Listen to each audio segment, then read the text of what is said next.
Olá, pessoal. Estamos aqui hoje para mais uma live.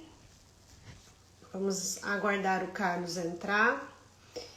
E hoje, de uma certa forma, vamos atender um pedido que foi feito no particular, né, no privado da Clareira. Então, um seguidor da Clareira solicitou que abordássemos sobre o filme Árvore da Vida, e aí nós pensamos em fazer um paralelo com o filme O Parasita. E com isso vamos pensar nos dois filmes, mas pelo foco, né, pelo recorte do tema família. Tá? Então hoje a live é produzida pela Clareira, mas com um pedido feito pelos nossos seguidores. Vamos então só aguardar o Carlos entrar e aí iniciamos o nosso bate-papo.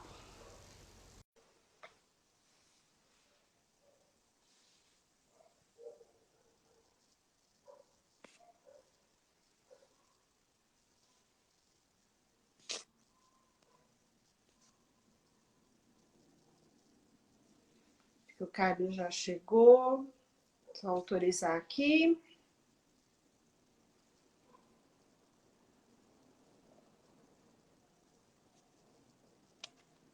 Não tá entrando, Carlos.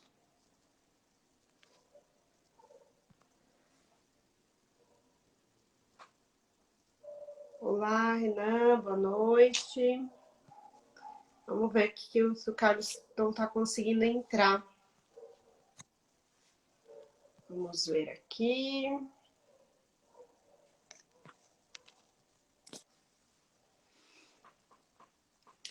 Bom, vamos aguardar só mais um pouquinho. Aí. Oi, Carol, boa noite. Boa noite, tudo bem, Carlos? Certo, ótimo. Boa noite aí para quem vai acompanhar essa live, para quem vai depois gravar. É uma satisfação a gente conseguir construir mais um conteúdo para cá, né? Carlos, você Muito fácil. no microfone? Porque para mim tá muito ruim baixo. o áudio. E agora, melhorou? Ah, para mim melhorou. Não sei pro pessoal. Para mim melhorou. Deixa eu ver alguma coisa para apoiar aqui. Sem problema. Se organiza. Enquanto isso, o pessoal também vai.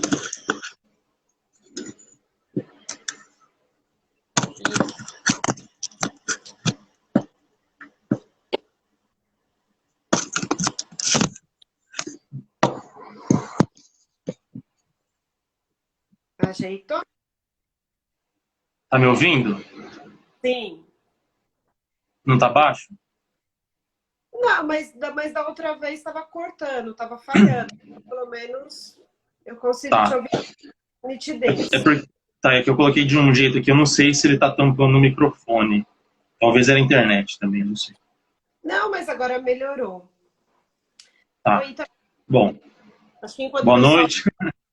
Pois é, boa noite de novo. Enquanto o pessoal vem entrando, Carlos, eu estava sinalizando, né, até você chegar, que o nosso tema hoje foi até um pedido, né, de um seguidor da Clareira, a respeito do filme A Árvore da Vida. E aí nós juntamos, né, com outro filme Parasita.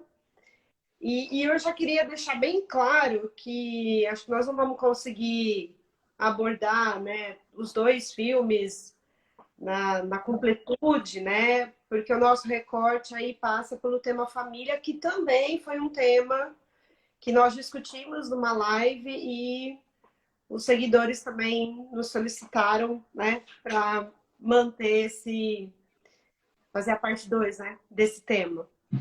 Uhum. É importante sempre a gente dizer isso, né, Carol? Porque é uma questão de método. Se a gente fosse pegar o filme inteiro para fazer, não ia dar tempo de 1 hora de live, com certeza.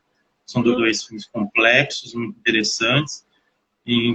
Então a gente faz um recorte de um tema e tenta olhar um pouco sobre esse espectro. E é claro que esses filmes, como eles são muito complexos, eles podem ser olhados de outros pontos de vista também. Então, a gente só está fazendo esse recorte, deixando claro isso, né? Sim. E também deixando, é interessante, né? Porque a gente está fazendo uma parte 2 de um tema que a gente abriu e, de alguma forma, conseguindo agregar isso a uma solicitação, né, de uma pessoa, não lembro o nome dela, eu acho que era uma moça, né? Eu lembro que era uma moça, eu acho.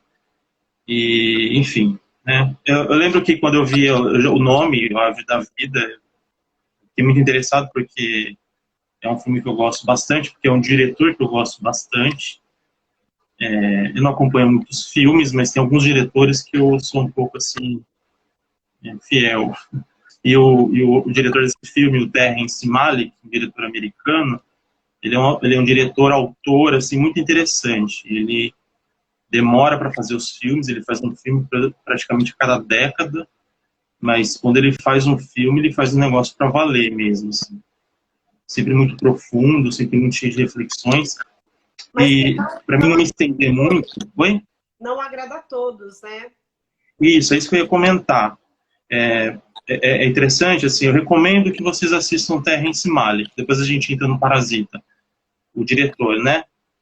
Mas é importante frisar o quanto os filmes que esse diretor produz, eles têm um movimento muito próprio e diferente do que a gente está acostumado com o cinema mais padrão, assim, hollywoodiano, né?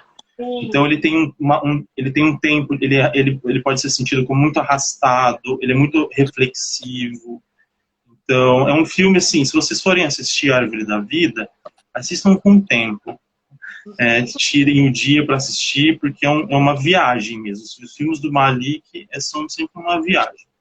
Então esse é um parênteses importante para a gente entrar no tema. Mas fazendo o paralelo, Carlos, o Parasita também não é um filme hollywoodiano, né? É um É filme. verdade. Eu falo hollywoodiano no sentido também, não só da filmagem, mas do tempo, né? Do timing. Eu não sei todos os linguajares de cinema, mas a proposta dele também, até de como ele foi filmado, né? Dos recursos. Também, claro que não é na mesma proposta do Terrence Malick, mas né, também aborda aí eu acho que uma outra forma de fazer cinema, né? Vamos colocar. É, é. E é claro que eu não sei se para você, Carol, mas tá travando a minha voz? Parece que às vezes está travando. Para mim, Tá? não sei. Ok. Fala um pouquinho. Então, assim, eu acho que de fato são filmes que eles demandam talvez um pouco mais da nossa atenção, que é tão fragmentária, assim, às vezes, né?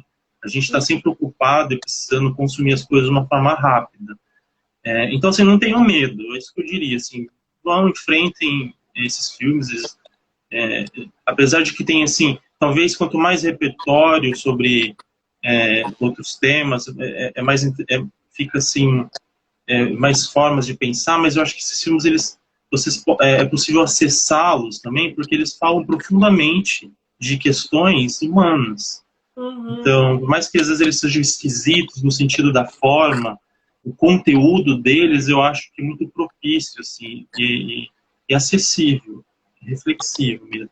Então, assim, assistam sem medo e com medo também, não sei, mas são muito interessantes. Assim. Bom, Bom, vamos lá. vamos ao tema família, né? Você quer fazer algum destaque já, cara? Tem alguma coisa que você pensou? Pode começar, e a gente vai. Tá. Uma coisa que me chamou a atenção, eu vou fazer um paralelo, na verdade, entre os dois filmes, ao invés de falar só de um, depois só de outro, porque eu acho que os dois filmes trazem modelos da instituição família, e eu tenho três modelos, né? Por mais que tenham dois filmes, né? Na Hum, vida a gente tem uma família com um pai severo, um tanto tirano, mas ao mesmo tempo amoroso em alguns momentos. Uma mãe um pouco infantilizada e permissiva, né? No Parasita, eu fiquei pensando que nós temos dois modelos de família, né? Hum, Aí eu vou usar a família rica e a família pobre, né? Eu acho que para ficar, não para a gente analisar esse ponto, mas só para ficar como referência. E aí eu fiquei pensando que no Parasita, a gente tem, por exemplo, nos dois modelos de família, hum, que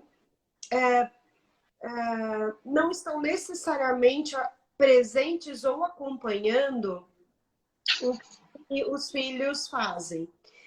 E aí, o que eu fiquei pensando? Falando especificamente do pai da família pobre, do Parasita, é um pai que vai sendo conivente com o plano dos filhos, né? E um plano que a gente poderia dizer um tanto transgressor, né? E um tanto, enfim, maldoso, né? Em relação a uma outra família, porque mente no currículo, né? Burla algumas informações.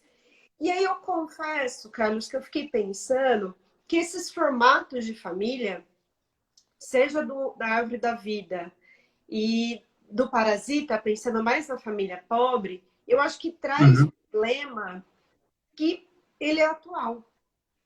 É o dilema de como hoje a família tem que estar configurada. Como hoje a família tem que exercer essa função. Será que o pai tirano da Árvore da Vida, de 1950, né? Que a gente sabe que naquele contexto, né, fazia muito sentido a representação, né, daquele formato de educação.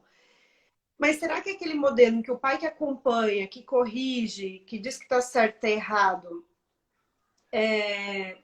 enfim, é questionável?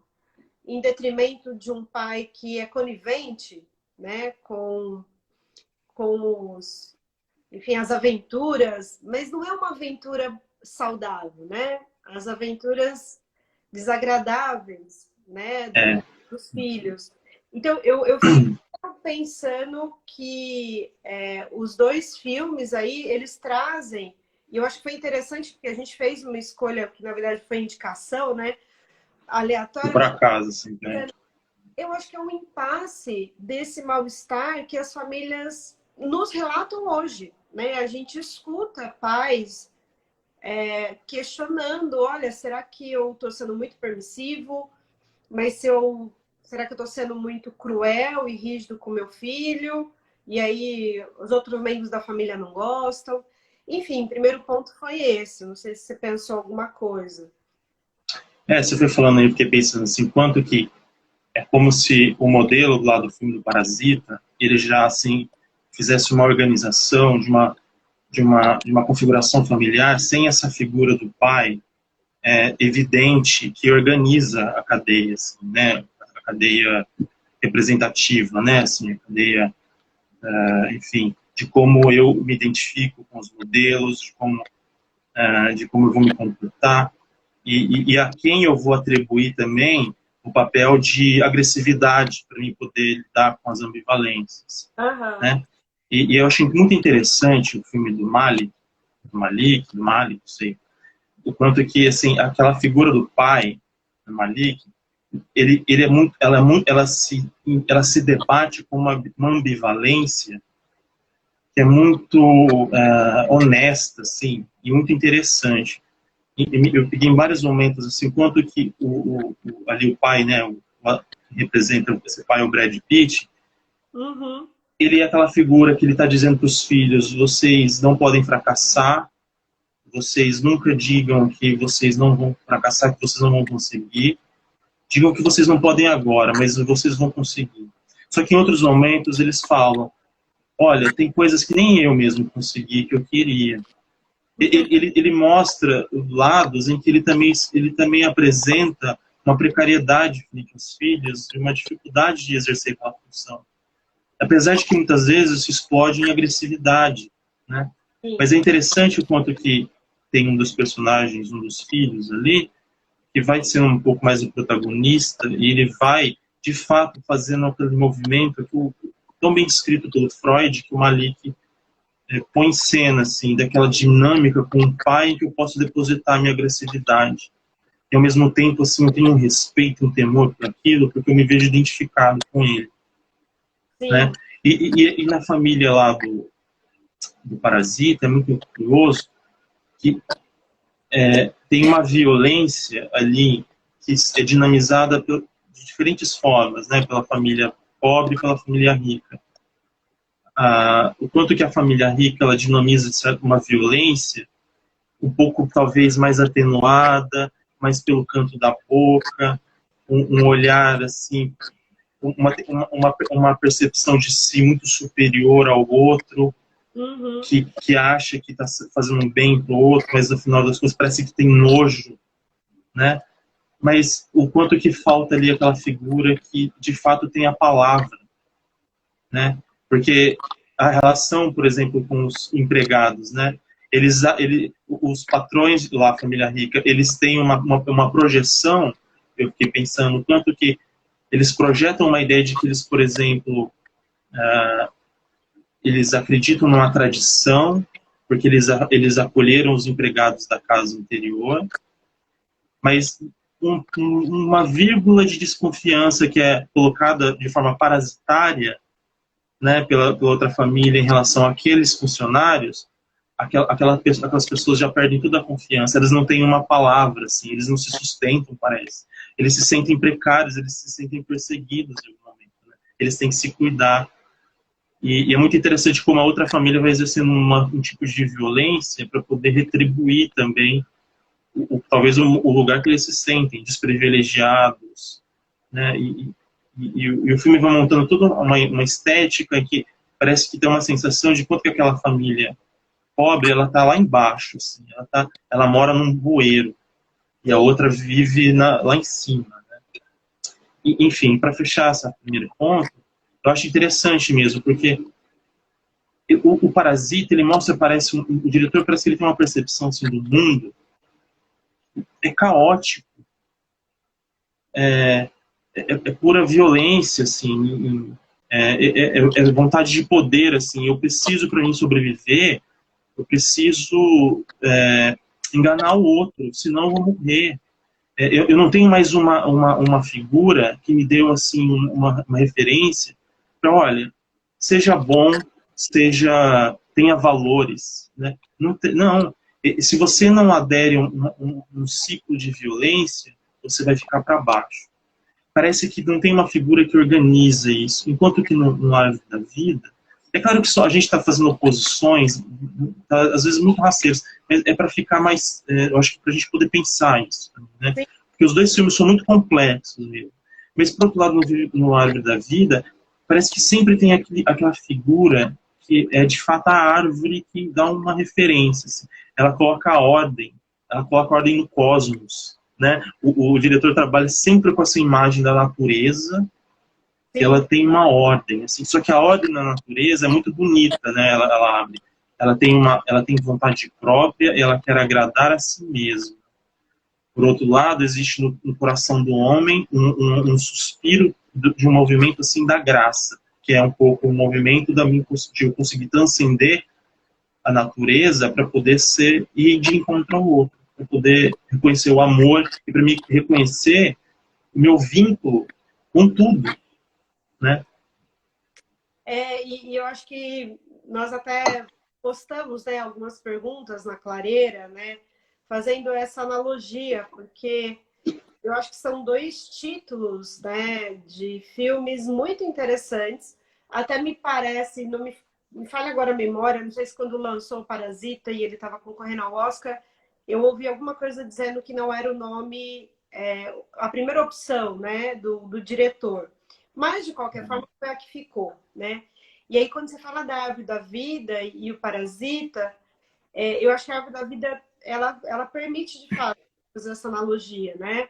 Será que a família não está um pouco nessa função, né? Nessa função de dar um certo alicerce, possibilitar e transmitir uma certa base, mas que ao mesmo tempo, enfim, eu fiquei pensando muito nos ramos, né? Cada membro vai também tomar um caminho, né? Um trajeto. E aí, Carlos, tem um outro ponto que me chama a atenção a partir dos dois filmes, que seria o lugar que essa família ocupa, né? De fato, não só para cada membro, mas qual seria uma das funções da família. E eu fiquei pensando a questão do luto. Me parece que a família pode ser, vou colocar como pode, não estou dizendo que ela vai ser o tempo todo, mas eu acho que ela pode ser um espaço, uma instituição, uma entidade, a gente pode ver que termo que usa melhor, justamente que dê suporte para o sujeito enfrentar o luto.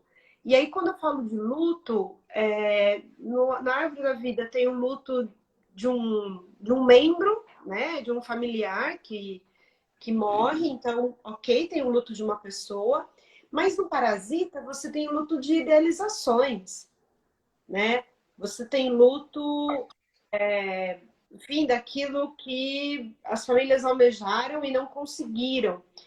Então, É, pensando, né, nos filmes e nos dias de hoje, né, eu entendo que a gente também está passando por um contexto em que muitas pessoas, né, estão vivendo lutos, e não é só o luto de um ente querido, dos planos que foram postergados, sei lá, de uma viagem, de um trabalho que foi reorganizado, enfim, todo mundo se ajustando.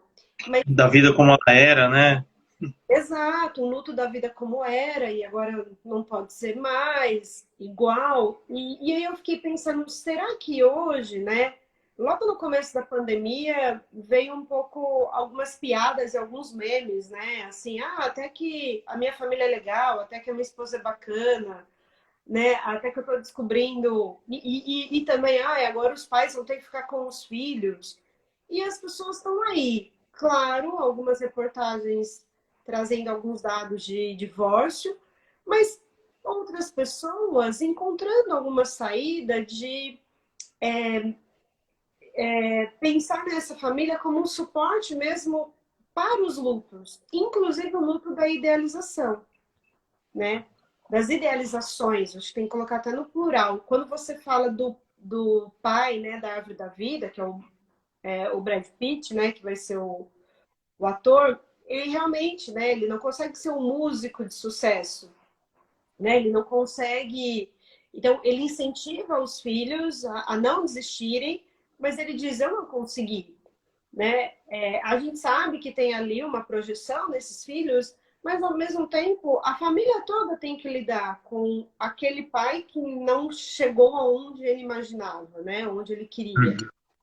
Enfim, eu não sei o que você acha, mas eu fiquei pensando que talvez a família comece a existir exatamente aí. E sabe o que eu lembrei? De todo Hum, hum, do Freud, né? Quando o pai morre, é que a família, né, os irmãos, os filhos, precisam se organizar. Então, que é diante de um luto que a família se reorganiza. E talvez dá até para pensar numa árvore que vai trocando a folhagem nas estações, né? é, é, é Enfim, muito interessante. eu viajei muito, mas. Eu acho que essa é uma figura do Árvore da Vida, que é esse processo, a vida é constância, ela é processo, ela não para, né? E ela te arrasta, independente da sua vontade, né? A natureza segue um curso que satisfaz a si mesma, eu diz a introdução do filme. E é claro que o filme também tem toda uma conversa da angústia de que por que as pessoas boas sofrem, né? Essa é uma pergunta, ela é, assim, ela é um dos bastiões da filosofia e, né, e de muitas tradições religiosas, muitas, assim. Quando a gente estuda sistemas religiosos, assim, na raiz das culturas, essa é uma pergunta que sempre aparece: por que o bom sofre, né? Mas eu não vou muito por esse lado aqui também, senão a gente vai para outro caminho. Porque eu fiquei pensando em outras coisas que você disse, Carol. E eu vou roubar uma ideia aqui do meu colega Alencar, porque a gente estudou um pouco esse filme num grupo de estudo. E ele apontou para uma coisa que eu não tinha notado, né? Bom, é que aqui não dá tempo da gente ficar explicando o filme todo, a história, o contexto, mas... E também não importa aqui saber, né? O que importa depois é o processo, né? A experiência com o filme. E a família rica lá no Parasita, eles têm uma casa que ela foi projetada por um arquiteto antes deles morarem lá. É, E a casa, ela possui um fundo falso, um fundo escondido. Ela possui um esconderijo e que os moradores da casa não conhecem. Porque só não, quem sabia disso... não, não, Hã? porão. Eu acho que No porão. não é um porão, porque o porão ele é conhecido. Isso, não é um porão, é um esconderijo. Né? Isso. Os moradores não conhecem que existe, não sabem que existe um esconderijo. O arquiteto que fez entregou a casa depois que morreu, venderam e aquilo ficou uma espécie de segredo. Né? Só quem sabia era uma empregada. Eu achei isso interessante porque tem uma pessoa lá, né? Uma figura, e é uma figura que ela é apresentada no filme de algumas formas, mas na percepção de um dos personagens, que é uma criança, ela aparece como um fantasma e causa um trauma nessa criança. Eu acho interessante essa ideia do fantasma, o quanto que essa família, talvez a família lá do Parasita, a família rica, ela é a idealização da nossa sociedade, é onde eu quero chegar. É a família que venceu por mérito, aquela história, né, do tipo, cheguei aqui pelo meu esforço e agora sim eu sou o patrão, né, eu que mando. E eles têm uma projeção sobre si mesmos muito idealizada, é perceptível no filme. A mãe olha o filho, que faz qualquer desenho rabisco, e acha o filho um gênio. Né? E é exatamente nesses lugares assim que os parasitas ou a outra família vão entrando. Porque elas percebem a fragilidade dessa idealização. Exatamente ali onde eu inflo o ego é que eu posso entrar.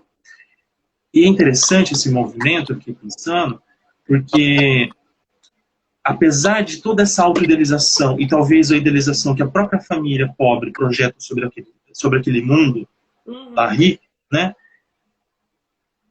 E aí eu vou retomar a ideia do Alencar, né, num grupo de estudo que eu fiz sobre esse filme. Ele falou assim, interessante, é como se aquela pessoa que ficou lá naquele esconderijo, de fato, representasse esse fantasma que toda a família tem e não quer olhar para ele. Toda a família tem um fantasma que marcou, que a gente não quer acessar, mas que ela incorre em desdobramentos, ela causa efeitos, ela, ela, ela causa movimentos convulsivos, né?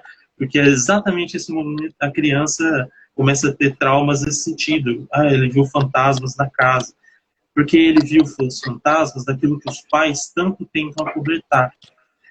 Aquela a ideia de que eles são puros, né? Eles são puros, mas lá naqueles momentos de intimidade, o casal tem aqueles joguinhos que eles desprezam nos funcionários. Ele tem aqueles jogos sexuais que é o que mais satisfazem eles. Mas quando é com os funcionários, aquilo é nojento, aquilo é horrível. E é interessante como que a criança, ela capta esse fantasma, né? E assim, eu só falei isso porque eu acho curioso pensar esse movimento quase como um cenário do inconsciente mesmo, que existe dentro da própria casa. E o quanto que a família pobre, ela vive no submerso mesmo já. E ela tenta ascender de alguma forma, né? Sim, e eu acho interessante esse ponto, porque na Árvore da Vida eu pensei na morte dos familiares, né? De um dos filhos. E aí a gente pode pensar no fantasma enquanto uma posição angustiante, né? De não ter evitado aquela morte, porque depois da morte do filho, né? Parece que o filme tem uma outra trilha sonora, as coisas têm muito mais espaço, tem muito mais silêncio, né? E é isso, parece que paira também naquela família da árvore da vida esse fantasma. E ao mesmo tempo, Carlos, é um fantasma que e a gente está chamando de nome fantasma, mas eu acho que a gente pode traduzir, né? Até para quem vai nos É ouvir, verdade, né? né? Eu acho que a gente pode pensar como algo, né? Uma marca daquela família que ninguém pode falar, É, ninguém quer mudar, como se não pudesse discutir sobre, né, algo daquela família, mas está ali, né? Tá ali, sabem que existe. E eu diria que eu acho que ela é transgeracional, né? Assim, mas vão vir outras gerações e não sabem do que se trata. Não, continua ali, né? Continua uma marca. Ou, assim, aí vamos dar um exemplo, né? Porque no filme está muito representado pelo personagem que fica, né? O marido da primeira empregada, governanta, né? Mas eu fiquei pensando, às vezes uma família que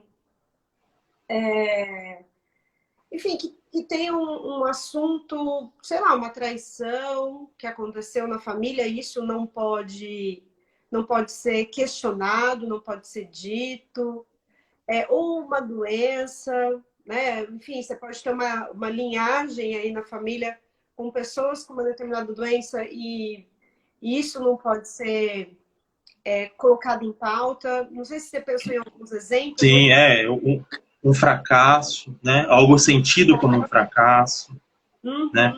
uhum, Eu acho que, assim, dinamizando lá com a árvore da vida, parece que, de alguma maneira, lá o pai do árvore da vida, ele vai tentando se idealizar, mas ele também vai confrontando a idealização dele com a sim, realidade. Ele vai mostrando os pontos fracos, ele vai falando que tem um fantasma, ele vai admitindo, assim, essa marca, né? sim.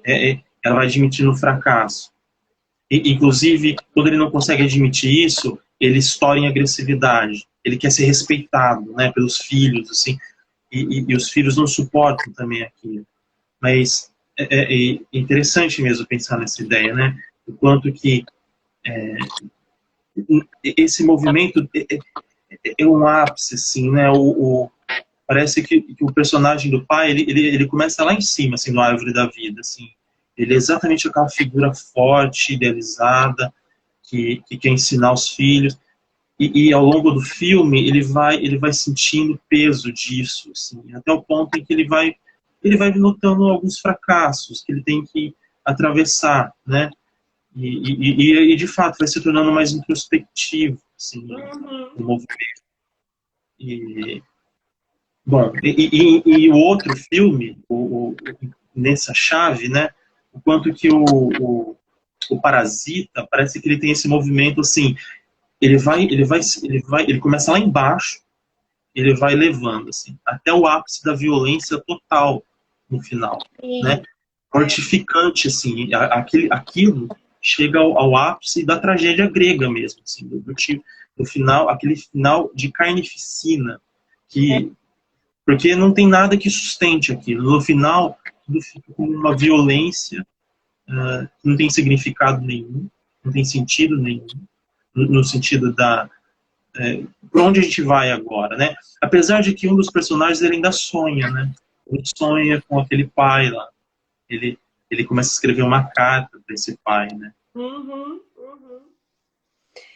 E aí é interessante porque eu acho que juntando o que nós comentamos sobre o luto e pensando nesse fantasma, né, que é isso que nós estamos chamando daquilo que acompanha, né, uma tragédia, uma marca, né, da família, eu acho que pensando nisso, quando a família não quer atravessar o luto das idealizações, entra no mecanismo como aconteceu com a família pobre, né? Quando não se fala disso, quando não se encontra uma saída saudável, você ou a família, né, se coloca num mecanismo, né, bem trágico, né? trágico, um tanto maldoso, um tanto Uhum. perverso, né? E por outro lado, na árvore da vida, a gente também pode pensar que não houve também uma conversa sobre, ou não foi falado, né, sobre a morte de um dos familiares, mas pelo menos na questão da idealização, o pai consegue falar disso, né? Então, olha, eu não fui o músico que eu esperava. Então, assim, eu acho que é só para pensar que mesmo dentro de uma mesma família, me parece que vai ter lutos, né, que são possíveis de serem atravessados, né, e fazer disso uma possibilidade talvez criativa e saudável, né, para que os outros membros consigam também viver, vamos dizer assim, né, sem culpa Uhum. ou sem a exigência imposta por também ter que ser músico. Mas eu fiquei pensando quando há essa dificuldade, né, de entender os limites e os lutos que uma família pode enfrentar junto, né, entra num mecanismo destruidor, né, autodestrutivo. É,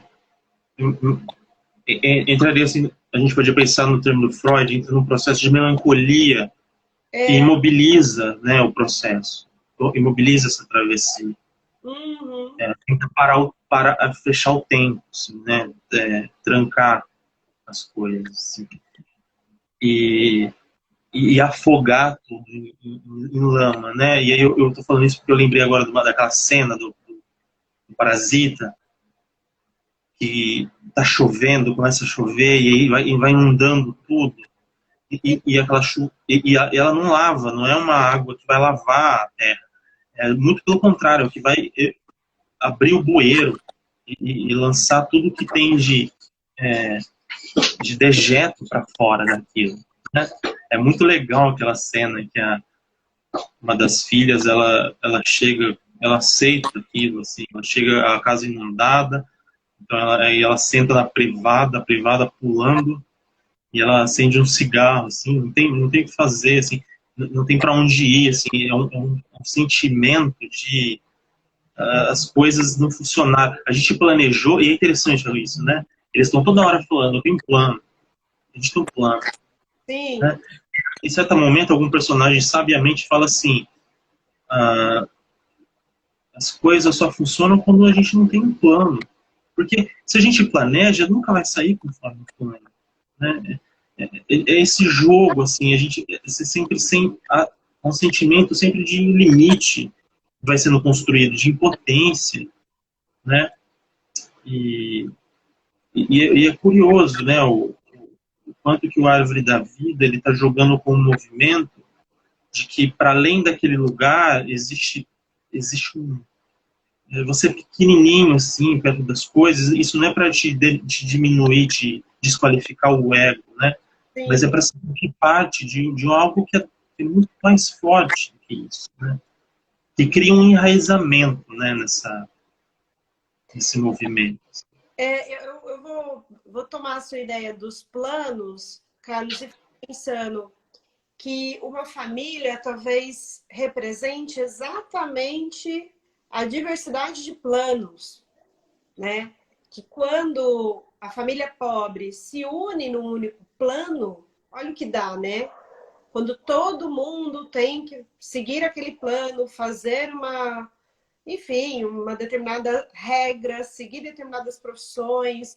Então, quando a gente pensa também, né, que uma família é exatamente tolerar a diferença de planos e de existência, né, de seres humanos, eu acho que isso fica talvez muito mais. Eu acho que isso se aproxima mais do que é a função da família, né? Por mais que eu entendo que algumas pessoas não conseguem se desvincular, né? Parece que tem que seguir o plano que a família já tinha pré-estabelecido, seja na área profissional, seja na área amorosa, né? Não gosto de determinado perfil de parceiro ou parceira amoroso, enfim. Então, isso é muito interessante, né? Quando É, quando você lembra a fala desse personagem, né? Eu acho que é talvez pensar que a família é exatamente isso. Cada um tem um plano e tá tudo bem.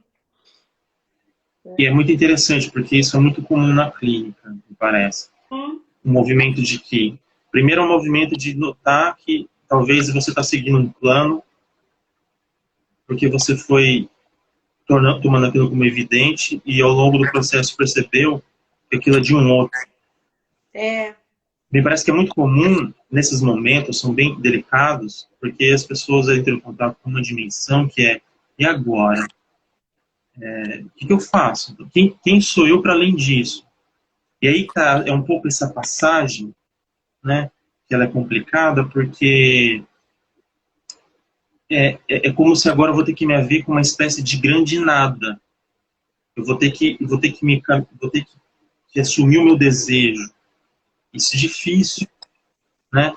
E assim, eu conto que eu acho que quando se constata esses movimentos, conto que eles entram assim num processo de parece que estava assim em uma velocidade de quarta marcha. Assim. A hora que se dá conta disso, assusta, vai desacelerando, fala, não, peraí, então a gente está falando disso. Então o que eu faço com isso? Né? Parece que algumas pessoas constroem a vida em torno disso.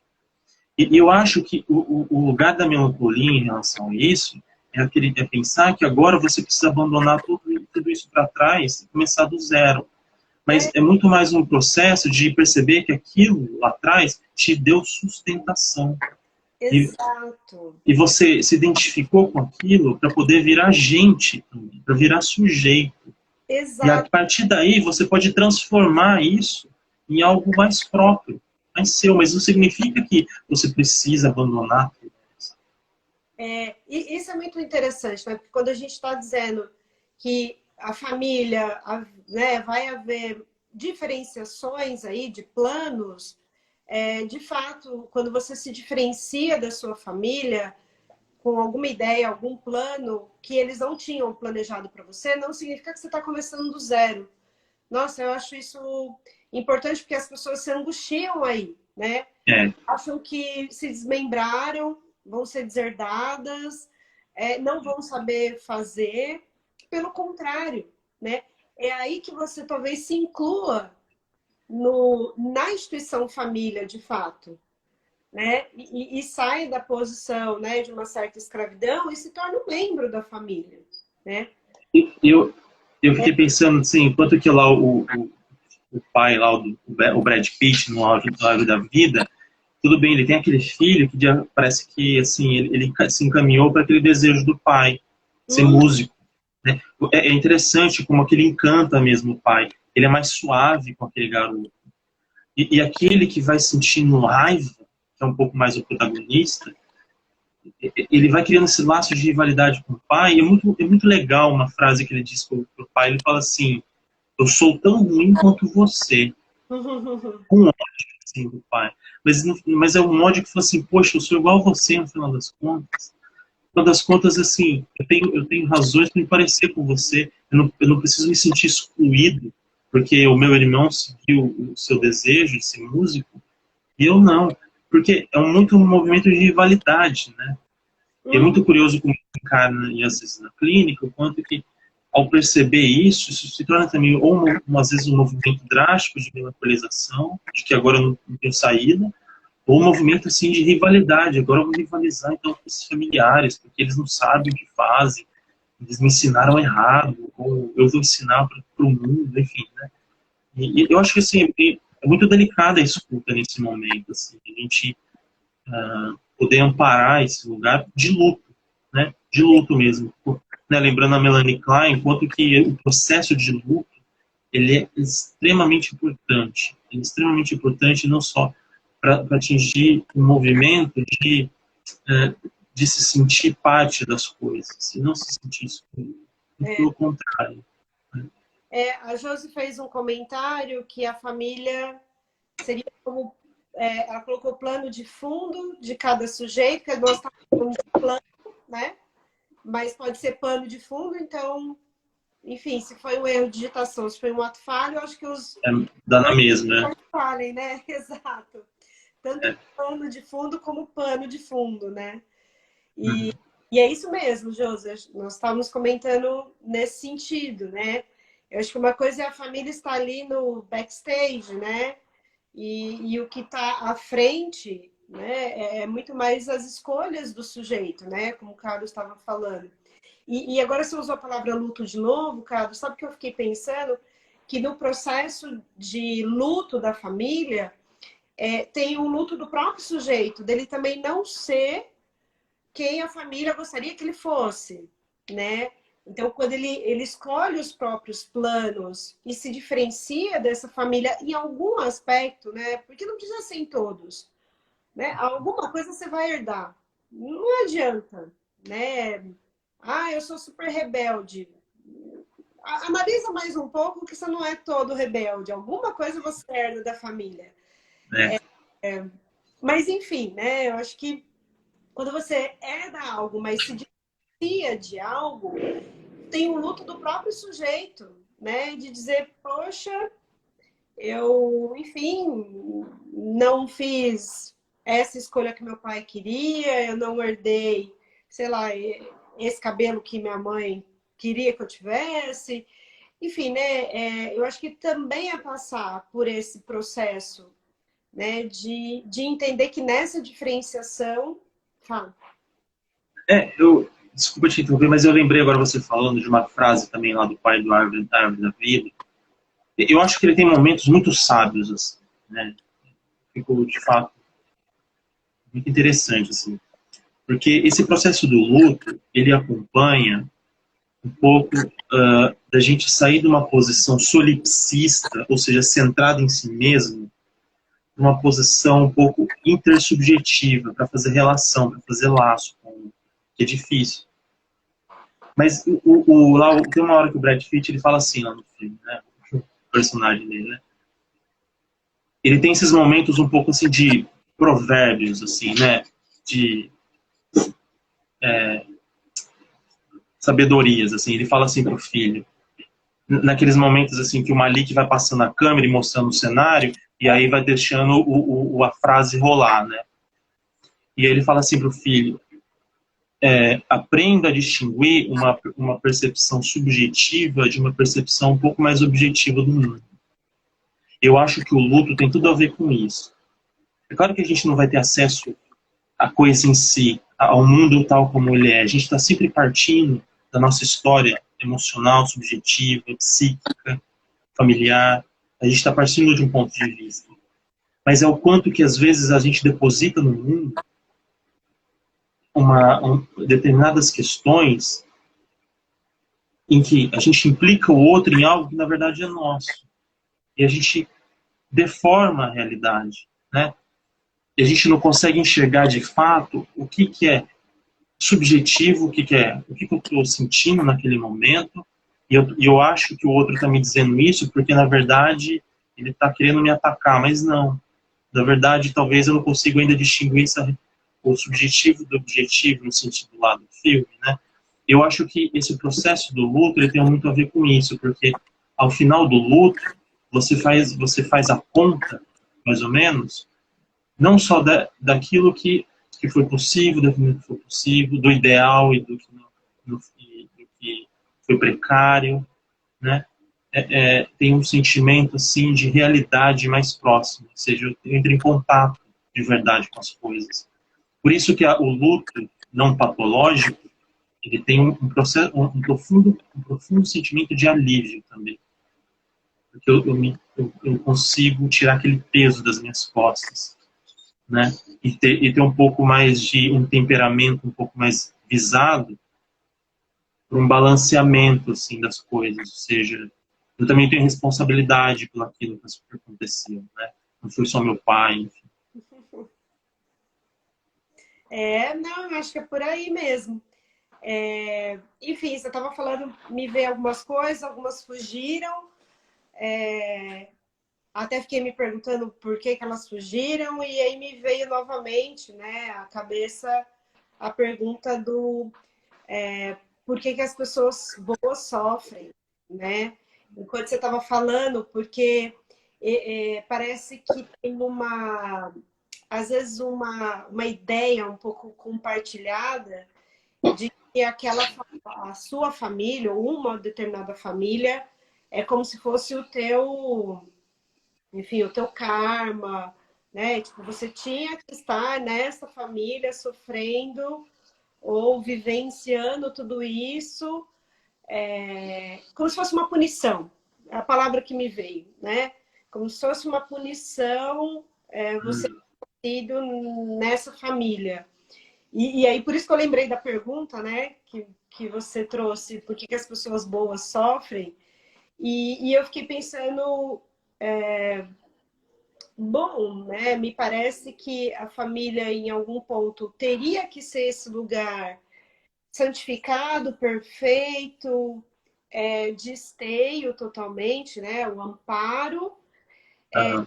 mas ao mesmo tempo, eu acho que pelo que a gente está falando, né, cara, a gente espera que esses processos de luto, né, pelo que cada um não é, né, ou não foi, possa perceber que a família é exatamente isso, ela precisa te transmitir a falha, enfim, o fantasma, como nós conversamos, os erros, justamente para você, enfim, amadurecendo e se tornar quem você quer se tornar, né?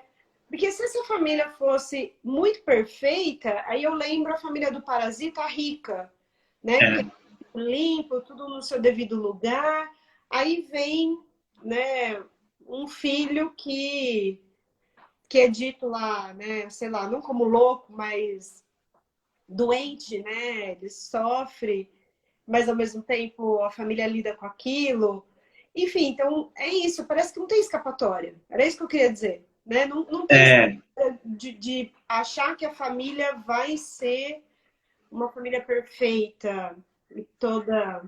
e essa pergunta, né, por que sofre o justo, por que sofre o bom, muito, a primeira resposta parece que porque o mundo é mal, É, porque o mundo é mal. Então, ou deposite, troque a palavra mundo por qualquer outra coisa.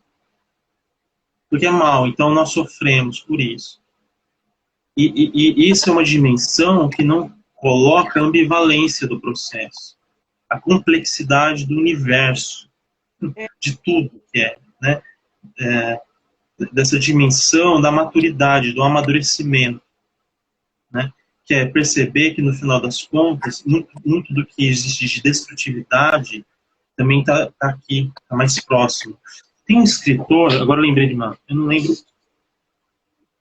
vou lembrar o nome desse escritor, é um crítico, mas eu lembro da frase dele, assim, ele, ele fala algo mais ou menos assim, tome cuidado quando você for falar do mal, hum, porque você pode acabar descobrindo que ele veste o mesmo número de sapato que você. oxe, Então, essa eu acho que é uma dimensão assim, de perceber que a gente também não é tão bonzinho assim, né? Então, a pergunta por que sofre o justo, talvez ela possa ser um pouco narcísica, né? Quem é o critério? Quem é o justo? Quem é o bom? Né? Talvez o bom também, ele pode aparecer como bom, mas talvez ser é outra questão. E mostrar um pouco como que existe é mais difícil do que isso, do que esse maniqueísmo, é ardoroso, é isso que a gente está chamando de um processo de luto, mas me parece, assim, incontornável para o amadurecimento, sim, sim. incontornável, assim, né?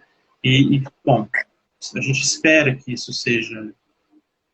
E ao mesmo tempo, né, Carlos, quando a gente fala de família, né, nos dois filmes, bom, tem o enredo, tem, enfim, outras questões ali, até na Árvore da Vida, que eu acho que estão ali como pano de fundo, mas são as estrelas, né? Como dizer, a problemática, né, dos dois filmes passam em torno da, da instituição família, né? E aí eu fiquei pensando, ao mesmo tempo, né, será que as pessoas que que a gente escuta também não acabam despendendo muita energia a respeito da própria família, né? Assim, então, ao mesmo tempo que vem a pergunta, mas por que comigo, né? Por que que isso acontece com quem é bom? Bom, mas você está exatamente se questionando por conta dessa família. Então, alguma função ela está fazendo. Ah, Entende uhum, o que eu quis dizer? Assim, não sei se eu entendi. para, se você puder explicar. Sim, sim, né? Ela me coloca um horizonte de reflexão, né? É, E é uma reflexão, assim, um duplo sentido, né? Aquilo de um espelho, me olhar para mim, é, e como um pensamento, mas é aquilo que me faz, de fato, colocar em movimento a pergunta. uhum, Por que que isso me chama a atenção, né? Por que que isso me incomoda tanto, assim, me tira do sério? Ué, então, tem algo ali te colocando pelo menos como uma referência para se questionar. Porque se não tivesse isso, não ia ter nem pergunta. Né? Ainda bem que aconteceu a pergunta. então a família acaba sendo mobilizadora, Ela é. independente da configuração, né? Entendo que pode haver configurações de muito desamparo, né? Mas ela Sim. acaba sendo mobilizadora. E também pode haver famílias numa configuração de um certo protecionismo em excesso, mas também acaba sendo mobilizadora, né? Uhum. Então, quando a gente também comenta que não tem muito como escapar, né? Porque algo você vai herdar, mas em especial, fazer parte de uma família te coloca nessa condição, né? De sujeito, né? Não É, de sujeitado. Eu estou aqui, né, assujeitado, ou seja, sem pensar, sem refletir, sem me questionar. Porque, assim, quando você usa a palavra espelho, é muito interessante, né? Quando você vê um familiar fazendo algo, pera, né? E aí? Né? Você é dessa família, né? Bom, você pode não concordar, mas, né? Entende? Tem alguns limites, parece que é diferente de amigos, né? E outros tipos de é, vínculos. é diferente mesmo. Interessante isso. E a gente lembrar, tem, é muito na árvore da vida tem sempre um cenário um pouco assim, às vezes que aparece, de deserto, de uma É, travessia. O personagem está andando no deserto, assim, ele vai, aquilo é árido, é um hum, processo às vezes muito solitário, mas depois é uma forma dele recordar as coisas. Ele vai rememorando, é como se ele estivesse recontando a história. Esse processo de recontar a história é o que vai possibilitando ele acessar o que tem de bom, o que tem de ruim nessa família, o que tem de trauma e o que tem também de vínculo com a vida, que é muito curioso, muito interessante. É bom, um deserto, né? eu recebi aqui o comunicado que nós temos 1 minuto e meio. Passa Do muito. produtor, né? Eu Do nem Instagram. nem estava com o relógio aqui, mas eu não sei. Tem algumas pessoas nos ouvindo, eu não sei se teria alguma pergunta, mas você quer encerrar nesse 1 minutinho? Por mim, eu agradeço mais uma oportunidade de a gente conversar de mais um tema muito interessante, Carol. E esse bate-papo é muito gostoso sempre. Eu agradeço quem está assistindo, quem vai assistir depois da gravação. Agora a gente também está com um canal no YouTube, então a gente está depositando tudo lá. Né? Sim, Eu acho que é isso. É uma discussão que não termina aqui, claro. exato. Acho que agradecer as sugestões, né, que estão vindo aí dos nossos seguidores, né? Então são temas que sempre nos instigam e também nos colocam para pensar, né, Carlos? Acaba sendo quase a função de uma, né? Demanda, a gente pensa, a gente se angustia também, tá? Não vem pronto assim, não. Sim, eu acho que só para a gente encerrar, né? Nós estamos colocando alguns pontos e eu acho que eu queria deixar claro que a gente não está colocando uma família como boa, a outra como má, Não. né? Porque é isso. Eu acho que a função da família é ter um lugar aí que nos ajuda no luto de algo, mesmo que seja de uma idealização, e nos coloca numa posição de sujeito. Tá bom? Ok.